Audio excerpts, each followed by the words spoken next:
வணக்கம் நேர்களே, ஸ்ரீ குபேரன் டிவி நேயர்கள் லட்சுமணன் அன்பு வணக்கங்கள். இப்போ நம்ம பார்க்க போகிறது வார ராசி பலன் 30 தேதியிலிருந்து 5ஆம் தேதி வரை எப்படி இருக்க போகுது பார்க்க போகிறோம். எப்போதுமே சொல்லுதாங்க லக்னத்துக்கு பாருங்க, ராசிக்கு பார்ப்பதோட லக்னத்துக்கு ரொம்ப பர்ஃபெக்டாக இருக்கும். உதாரணமாக ஒரு மகர லக்னம் ரிச்சிக ராசி, நீங்கள் ரிச்சிக ராசிக்கான பலன்களை பார்க்கறதோட மகர ராசிக்கான பலன்களை பார்க்கும்போது ரொம்ப பர்ஃபெக்டாக இருக்கும். முதல்ல வரது புது பலன்கள், அதுக்கப்புறம் பார்த்தீங்கன்னா தசாபுத்தி பலன்கள் வரும்.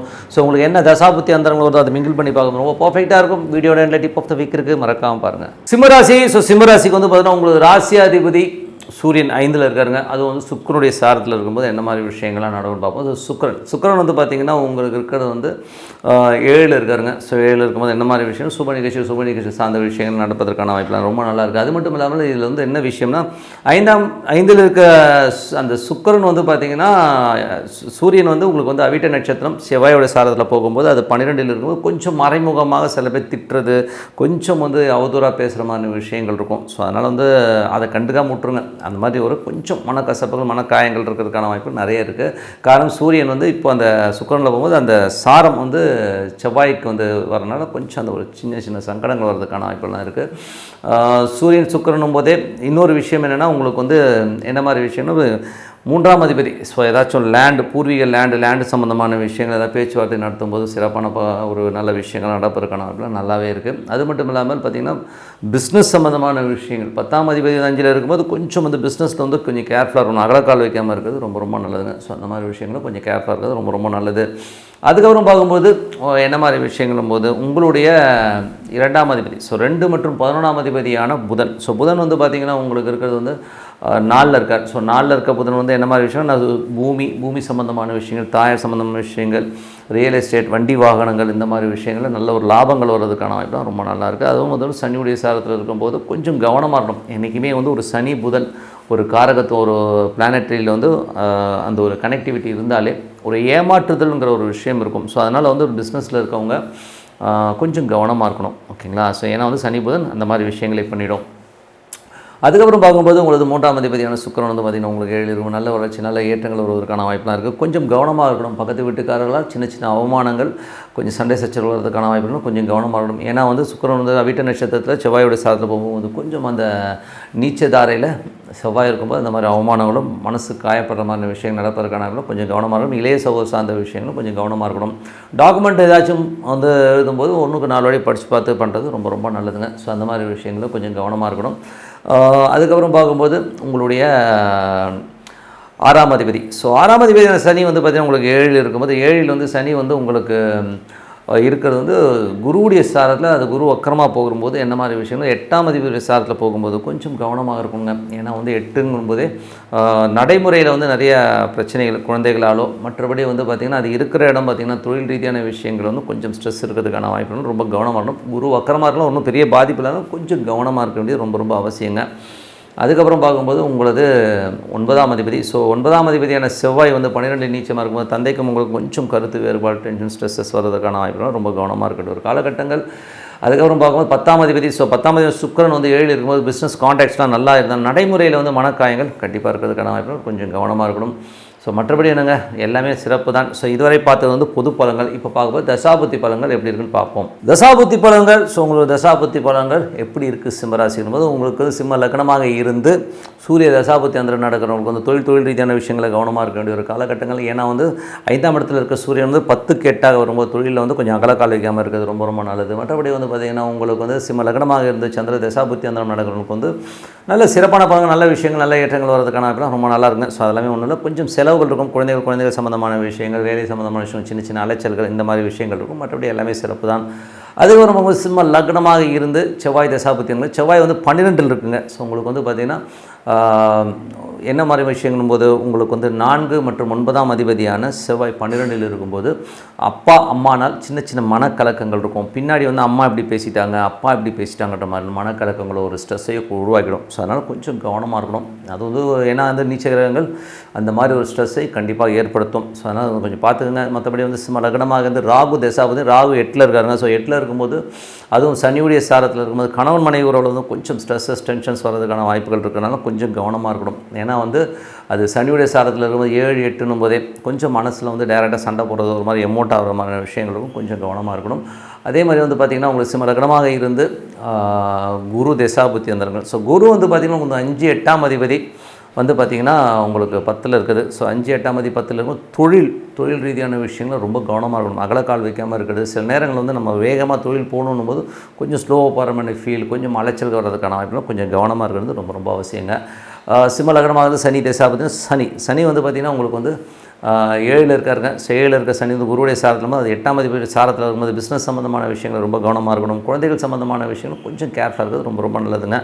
ஏன்னா வந்து அந்த வக்கரமாக இருக்கும்போது குழந்தைகளுடைய பிடிவாதம் அதிகமாக இருக்கும். ஸோ அதனால் கொஞ்சம் பார்த்து நடந்துக்கணும். அதுக்கப்புறம் பார்க்கும்போது உங்களுக்கு சிம்ம லக்னமாக இருந்து புதன் தசாபுத்தி அந்த புதன் வந்து பார்த்தா 2 11ஆம் அதிபதி புதன் வந்து 4ல் இருக்கும்போது நல்ல சிறப்பான பலன், நல்ல விஷயங்கள், நல்ல ஏற்றங்கள் வருவதற்கான வாய்ப்புலாம் இருக்குது. பூமி சம்மந்தமான விஷயங்கள், வண்டி வாகனம் சம்மந்தமான விஷயங்கள், சிறப்பான ஒரு பலன்கள், வெளிநாட்டில் இருக்கணும் வந்து பெரிய நல்ல ஒரு பலன்கள் வருவதற்கான வாய்ப்புலாம் ரொம்ப நல்லாயிருக்கு. பட் இதில் ஒரே விஷயம் என்னென்னா புதன் வந்து சனி சாரத்தில் இருக்கும்போது புதன் சனி தொடர்பு இருந்தாலே ஏமாற்றங்கள், ஸோ யாராச்சும் வந்து நம்மளை ஏமாற்றுறது இந்த மாதிரி விஷயங்கள் இருக்கிறதுனால கொஞ்சம் கவனமாக இருக்கிற ஒரு காலகட்டம், கொஞ்சம் பார்த்து நடந்துக்கணும். அதுக்கப்புறம் வந்து சிம்ம லக்னமாக வந்து கேது தசாபதி. கேது 2ல் சூரியனுடைய சாரத்தில் இருக்கும்பொழுது உங்களுக்கு வந்து குழந்தைகள் சம்மந்தமான விஷயங்கள் கொஞ்சம் வாக்குவாதங்கள் வரதுக்கான வாய்ப்புகள் ரொம்ப கேர்ஃபுல்லாக இருக்கணும். அதே மாதிரி கவர்மெண்ட் சம்மந்தமான விஷயங்களில் கொஞ்சம் கேர்ஃபுல்லாக இருக்கணும். ஏன்னா டாக்ஸேஷன் இந்த மாதிரி விஷயங்கள் வந்து கேர்ஃபுல்லாக இருக்கிறது ரொம்ப ரொம்ப அவசியம். அதே மாதிரி பேசும்போது கொஞ்சம் பார்த்து பேசுங்க. எதாவது இடமா பேசினா அதில் மாட்டிக்கிறதுக்கான கொஞ்சம் பார்த்துட்டு இருக்கிறது ரொம்ப ரொம்ப நல்லதுங்க. மற்றபடி வந்து சிம்ம லக்னமாக வந்து சுக்கிர தசாபதி. சுக்கிரன் வந்து பார்த்திங்கன்னா 3 மற்றும் உங்களுக்கு வந்து 10ஆம் அதிபதியாக இருக்கிற சுக்கிரன் வந்து உங்களுக்கு 7க்கும் நல்ல ஒரு ஆப்பர்ச்சுனிட்டிஸ்லாம் ரொம்ப நல்லாயிருக்கும். நல்ல வாய்ப்புகள், நல்ல ஒரு லெவலில் போகிறதுக்கான வாய்ப்புகள் நல்லாயிருக்கும். பட் இருந்தாலும் அது செவ்வாயோட சாரத்தில் இருக்கும்போது கொஞ்சம் மனசில் ஒரு காயங்களை ஏற்படுத்தும். ஏதாவது இடமா பேசுவானுங்க, என்னடா இப்படி நல்லா போயிட்டு வந்து இப்படி பேசுகிறான்னு. பிஸ்னஸில் வந்து ரிசல்ட் பிரச்சனை கிடையாது, நடைமுறையில் வந்து அவங்க பேசுகிற பேச்சுக்கள் சில சம்பவங்கள் வந்து மன காயங்களை ஏற்படுத்துறதுக்கான வாய்ப்பில் கொஞ்சம் கவனமாகணும். மற்றபடி எல்லாமே சிறப்பு தாங்க. ஸோ நல்ல விஷயங்கள், நல்லா மாற்றங்களாக இருக்கணும். ஒரு பிரார்த்தனை அவசியமானதால் இறைவனை பிரார்த்தனை கண்டிப்பாக அடுத்த போகிறதுக்கான ரொம்ப சிறப்பாக இருக்கும். Tip of the week. So tip of the வீக்கில் வந்து பார்த்திங்கன்னா உபாசனை தெய்வம். ஸோ உபாசனை தெய்வங்கிறது வந்து பார்த்திங்கன்னா ஒவ்வொரு மனிதனுக்கும் தேவை. ஸோ இப்போ எங்களுக்கெல்லாம் வந்து ஜோதிடர்களுக்கு வந்து உபாசனை தெய்வம் இருந்தால் தான் வாக்கு பலிதமே வரும்.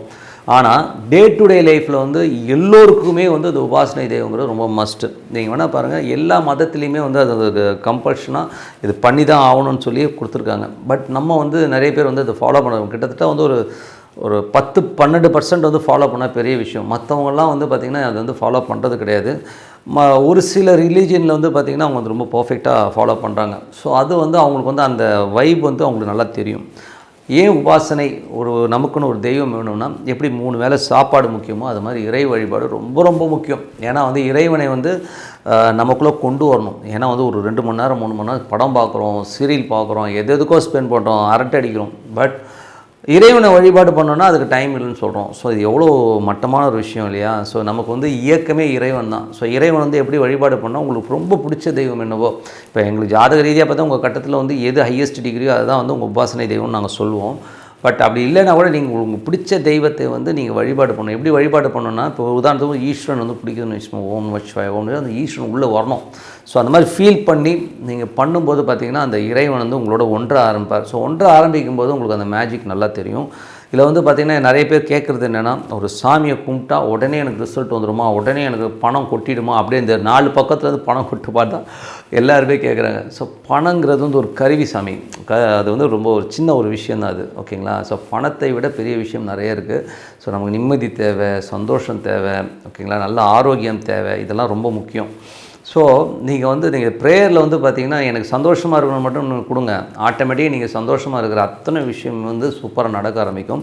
ஸோ அது வந்து ப்ரேயரில் மட்டும்தான் கிடைக்கும். ஸோ நீங்கள் வந்து உணரணும், மன ரீதியாக உட்காந்து டெய்லி வந்து அதை ப்ராக்டிஸ் பண்ணால் தான் வரும். இமீடியட்டாக வந்து ஒரே நாளில் வந்து நான் வந்து 1 வாரம் சாமி கும்பிட்டேன், எனக்கு சாமி ஒன்றும் கொடுக்கல அப்படின்னு நினச்சிங்கன்னா அது ரொம்ப தப்பு.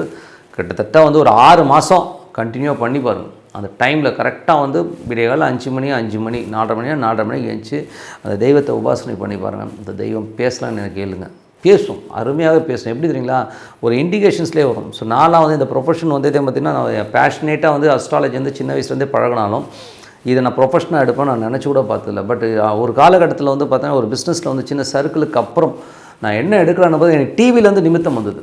டிவிலேருந்து பார்த்திங்கன்னா ஜோதிடத்தை பற்றி பேசுகிறாங்க, ஏன் நம்ம இதை எடுக்கக்கூடாதுங்கிற அந்த நிமித்தம். ஸோ ஒவ்வொரு விஷயம், நிறைய விஷயங்களில் என் லைஃப்பில் வந்து பார்த்திங்கன்னா இந்த ஜோதிடத்தை அந்த நிமித்தங்கிற விஷயம் கொடுத்தது வந்து தெய்வம் தான். ஏன்னா அந்த தெய்வத்தை வந்து நான் மனசார பூஜை பண்ணும்போது அந்த தெய்வம் வந்து கரெக்டாக வேறு ரூபத்துலேருந்து வேறு ஒரு விஷயமாக கொடுக்கும், புக்கிலேருந்து கொடுக்கும்.